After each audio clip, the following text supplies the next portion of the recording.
আল্লাহ নবী সাল্লাল্লাহু আলাইহি ওয়াসাল্লামকে বলে, হুজুর গো, আমার যদি জীবন চলে যাইতো আপনাকে উঠতে বসতে বলতে পারতাম না। নবীকে গোসল করালেন, কোলের ভিতরে চলে গেল। আল্লাহ নবীর চারিদিক থেকে নিয়ে শুরু করে সর্বাঙ্গের মধ্যে আয়েশা সিদ্দিকা রাদিয়াল্লাহু তাআলা তেল মাখিয়ে দিতেছে। ও বন্ধুগণ, তেল যখন মাখিয়ে দেয়, আয়েশা সিদ্দিকা রাদিয়াল্লাহু তাআলা লক্ষ্য করে দেখলেন নবীজির শরীরের মধ্যে বসন্ত দাগের মতন দাগগুলো বসে আছে। জিজ্ঞেস করলেন, হুজুর গো, আপনার শরীরের মধ্যে বসন্ত দাগের মতন দাগগুলো আমি দেখতে পেতেছি, ছোট্টবেলা কি আপনার গাও হয়েছিল নাকি? ছোট্টবেলা কি আপনার বসন্ত হয়েছিল নাকি? আল্লাহ নবী চোখের থেকে পানিগুলো ছেড়ে দিয়ে বলেন, না রে আয়েশা, না, আমার বসন্ত হয় নাই। বলে, পোকামাকড়ে কামড়াইছিল নাকি? বলে, না না, কোন পোকামাকড়ে কামড়াই নাই। বলে, হুজুর, তাহলে আপনার শরীরের মধ্যে দাগগুলো কিসের জন্য দেখতে পেতেছি?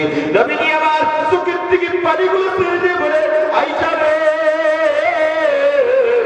ছোট্টবেলা আমার পছন্দ হয় নাই, আমার শরীরের মধ্যে গাও পচরা হয় নাই। এগুলো হলো তাইফের ময়দানের কাফের বেঈমানদের কাঁটাওয়ালা পাথরের টাকরে আয়েশা। শরীরের মধ্যে মারছিল পাথরের দাগগুলো আমার শরীরের মধ্যে এখনো পর্যন্ত লেগে আছে।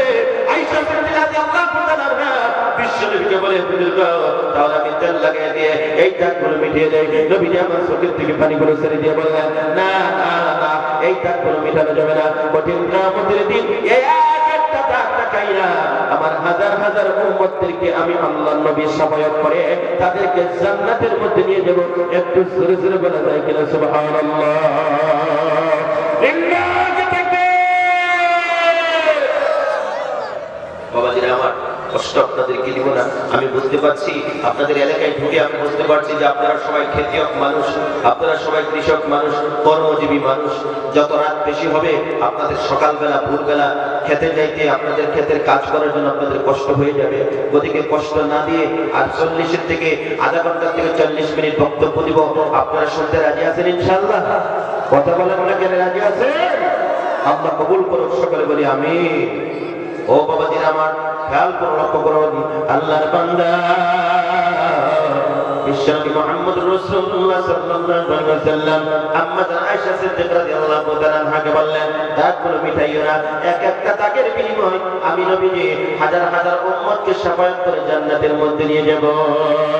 আয়েশা সিদ্দিকা রাদিয়াল্লাহু তাআলা বিশ্বনবীকে প্রত্যেক বলেন, হুজুর গো, আসরের ময়দানে কখন মানুষ থাকবে, বেহিসাব মানুষ থাকবে, এই মানুষের ভিতরে থেকে আপনার উম্মতগুলোকে আপনি কিভাবে বাছাই করবেন? সেখানে হিন্দু থাকবে, বৌদ্ধ থাকবে, তিবা থাকবে, কার্বি থাকবে, মিসিং থাকবে, দেউরি থাকবে, যত সম্প্রদায় মানুষ আছে সমস্ত মানুষ হাসরের ময়দানে থাকবে।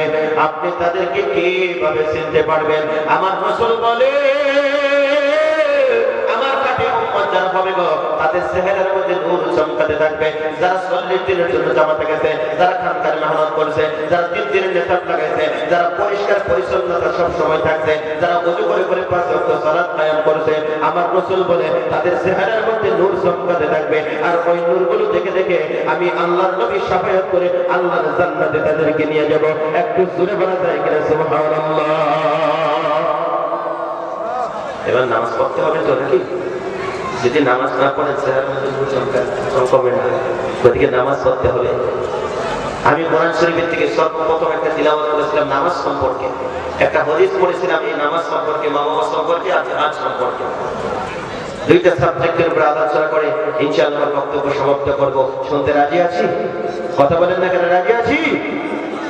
আমার যুবক ভাইরা, ও মুরব্বী বাবাজিরা, পর্দায় থেকে মা বোনেরা, আল্লাহ রাব্বুল আলামিন কোরআনুল কারীমের ভিতরে জানান, ইন্নাস সালাতা তানহা আনিল ফাহশাই ওয়াল মুনকার।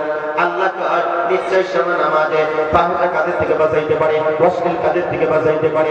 কিন্তু আমরা নামাজও পড়ি, আমরা গুনাহের কাজও করি, নামাজও পড়ি, আমরা পাপের কাজও করি, নামাজও পড়ি সুদ খাই, নামাজও পড়ি ঘুষও খাই, আমরা নামাজও পড়ি মিথ্যা কথা